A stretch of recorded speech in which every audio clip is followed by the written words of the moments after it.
नमस्कार। ई कॉन्वर्स में आजकल सेमीकंडक्टर चिप्स के बिना दुनिया चलाना मुश्किल सा हो गया है। फोन, कार, कंप्यूटर, अरे मिसाइलें तक सब हाँ? इन्हीं पर तो निर्भर हैं और एक ग्लोबल रेस चल रही है। तो बड़ा सवाल यही है कि क्या भारत इस हाईटेक दौड़ में चीन और ताइवान जैसे महारथियों की बराबरी कर पाएगा? हमारे पास इस पर कुछ रिपोर्ट्स और एक्सपर्ट इंटरव्यूज भी हैं। तो आज हम इन्हीं के जरिए इस जटिल सवाल की तह तक जाने की कोशिश करेंगे। देखते हैं कि ये पड़ताल हमें कहां ले जाती है। बिल्कुल। और देखिए, भारत सरकार की महत्वाकांक्षाएं तो काफी बड़ी दिख रही हैं। मेक इन इंडिया, आत्मनिर्भर भारत और खास तौर पर ये सेमीकंडक्टर मिशन। हाँ? इसके तहत अरबों डॉलर के निवेश का ऐलान हुआ है और अभी हाल ही में गुजरात और असम में 3 नए प्लांट्स को मंजूरी भी मिली है। अच्छा, कौन सी कंपनियां इसमें? इसमें टाटा है और ताइवान की पीएसएमसी मतलब power chip semiconductor manufacturing Corp जैसी कंपनियां शामिल हैं।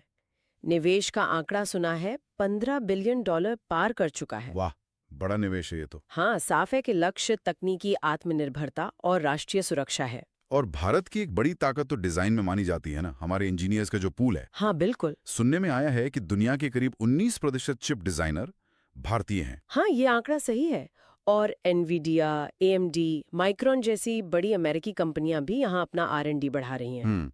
तो हाँ, डिजाइन वाकई एक मजबूत पक्ष है, लेकिन चिप डिजाइन करना एक बात है और उसे बनाना यानी फैब्रिकेशन वो बिल्कुल अलग चीज है। फैब्रिकेशन में चीन और ताइवान का दबदबा है, हम सब जानते हैं। हाँ, वो तो है। एक चिप बनाने में 500 से 1500 जटिल चरण हो सकते हैं। और इसके लिए बेहद साफ सुथरे क्लीन रूम्स चाहिए और भारी भरकम निवेश। सोचिए, हर एक फैब पर 10 अरब डॉलर से ज्यादा। हो, ये तो बहुत ज्यादा है। बिल्कुल। और इस क्षेत्र में भारत, आप कह सकते हैं, लगभग शून्य से शुरुआत कर रहा है। शून्य से मतलब पूरी तरह से? हाँ, मैन्युफैक्चरिंग में सिर्फ पैसा और मशीनें काफी नहीं है, पूरा इकोसिस्टम बनाना होगा। इकोसिस्टम मतलब क्या क्या आता है इसमें? इसमें 24 घंटे बिजली, लाखों गैलन अल्ट्रा प्योर पानी रोजाना, अनुभवी टैलेंट, एक खास वर्किंग कल्चर और सबसे जरूरी सालों का तजुर्बा लगता है। ये कोई रातों रात होने वाला काम नहीं है, इसमें लंबा वक्त लगेगा। ये तो दिलचस्प बात है कि ताइवान जो इस फील्ड का बादशाह है वो खुद टैलेंट की कमी से जूझ रहा है, मैंने पढ़ा था कहीं। हाँ, ये बात सही है। खबरें हैं कि वहाँ के युवा स्टेम की बजाय दूसरे क्षेत्रों को चुन रहे हैं। क्यों? शायद इंडस्ट्री के दबाव भरे माहौल से बचना चाहते हैं। टीएसएमसी को भी अमेरिका के एरिजोना प्लांट के लिए ताइवान से लोग भेजने पड़े। अच्छा। ये एक अहम मुद्दा है। और भारत के सामने भी कुशल मैन्युफैक्चरिंग वर्कफोर्स की कमी एक चुनौती है। और बुनियादी ढांचे की समस्याएं भी हैं।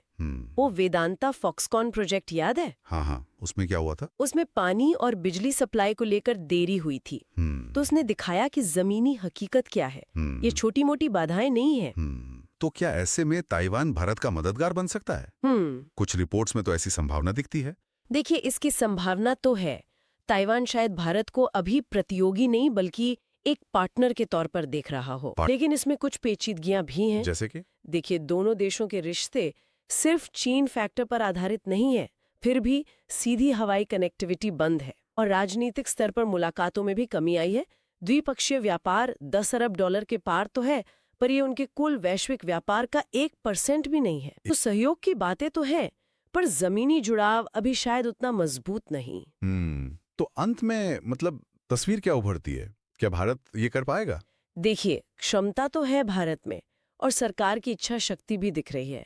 ये बड़े निवेश और योजनाएं इसी का सबूत हैं। हाँ, इरादा तो साफ लगता है। बिल्कुल। लेकिन चीन और खासकर ताइवान के स्तर तक पहुंचना एक मैराथन है, स्प्रिंट नहीं। लंबा रास्ता है। हाँ, शुरुआती सफलता शायद डिजाइन, आर&डी और ओसैट जैसे क्षेत्रों में मिले, जहां भारत पहले से मजबूत है। अच्छा।